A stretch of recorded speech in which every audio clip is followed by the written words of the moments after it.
If you ever visit Monterey in Putnam County, there's a place there in town you should check out before you leave. The Monterey Depot is not only full of history about trains, but of the Upper Cumberland as well. The original depot had been missing for many, many years. It had been torn down. Monterey had a lot of railroad history, being that it was the railroad town on the Tennessee Central. The mayor many years ago had decided that we needed to come up with something to draw tourism to the area, and since it was a railroad town, that a depot. And it started from that about 2006 with an organization being formed, Monterey Depot Historical Society, fundraisers. The city applied for a grant and got the grant, and we built a museum. And you built it right beside the railroad tracks. I guess that's no coincidence, right? We built it exactly where the old depot had stood. How long did it take to build, and how long did it take to fill up the inside of the building that we're standing in right now? From the inception of the organization in 2006, it took about 5 years to actually start movement on it. It took probably less than a year to build once we achieved the grant, but to get the items in it happened within 2 or 3 weeks. People had saved items from the old Tennessee Central, and they were in attics and garages, and when there was a place to take them, they brought them here. We were blessed really quick to have a full museum. There's so many things to see here, but are there 2 or 3 things that kind of stick out in your mind as maybe some of your more prized possessions of this museum? Well, there's honestly so many, and there's so much of history that had loose ends that ended up being tied together in this building. I need to add that it's not only railroad history, it's regional history, going all the way back to the days of the Cherokee Indians that lived here when this town was called Standing Stone instead of Monterey. We have a lot of from the Tennessee Central Railroad, which lasted until about 1967. A lot of the things we have in here that are really exciting are actual pieces from the Tennessee Central that are real collectible now and hard to find, and we've got a wealth of them. I noticed too you have some military uniforms and also some sports jackets too, I think, from Monterey High School. Yes. We're regional history. We include businesses, local leaders, policemen, firemen, paramedics from the past, ambulance services, everything about the region you can find history about it here, and the uniforms of our servicemen and that were in all of the conflicts that this country's ever been involved in. Monterey or Standing Stone has had soldiers fighting in it. Also, when you first walk in the front door of this building, of the depot building, what exactly do you see?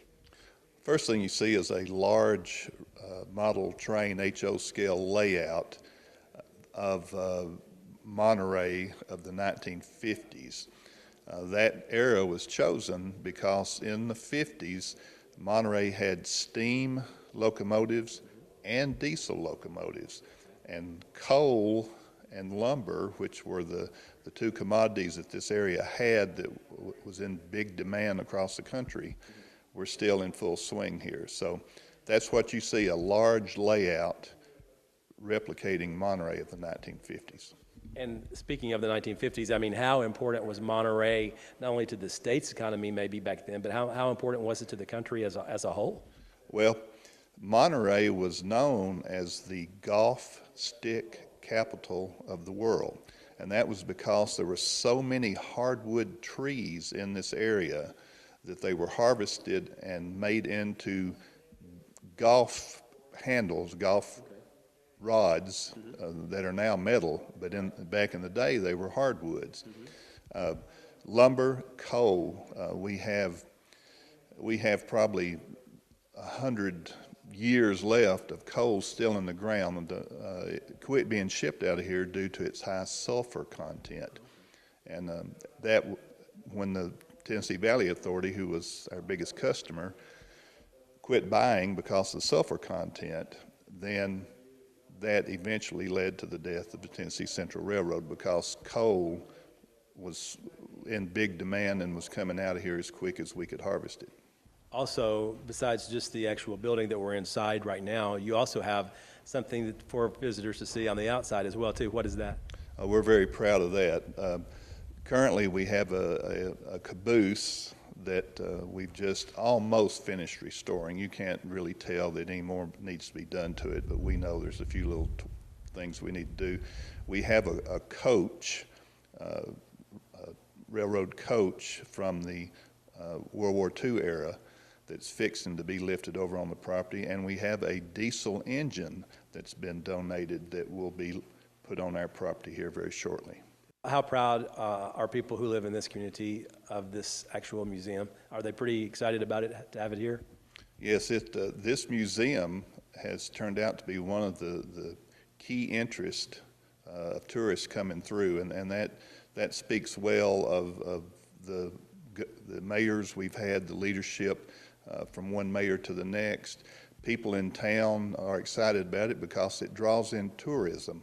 And tourism is honestly the coal of this century. You know, that's where small towns can get revenue to sustain themselves, is from tourism, and this museum draws it. You mentioned earlier it took a while to get the building planned and then eventually built, but how glad are you as a city officials, or how glad are they here that it finally came to fruition?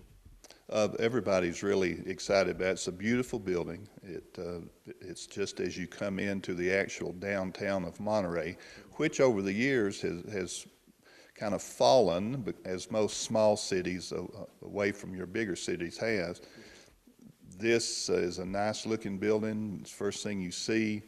And I kind of equate it to in Chattanooga, the downtown area was in bad disrepair, high crime, and they built the Tennessee Aquarium in the middle of all this mess, and look what happened.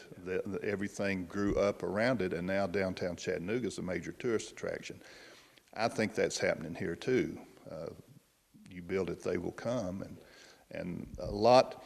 There's so many baby boomers out there, and these baby boomers, of which I am one, are retiring, and they have the income to travel now, and they're interested in history, and they're interested in what they remember growing up. Mm-hmm. So this museum came along at a perfect time. If you would like to visit the Monterey Depot, it's very easy to find, just off Interstate 40. The address is 101 East Depot Avenue in Monterey. It's open from 10 a.m. until 4 p.m. Monday through Saturday, and from 1 p.m. until 4 p.m. on Sunday. Reporting from Putnam County, Barry Hyatt, NCTV.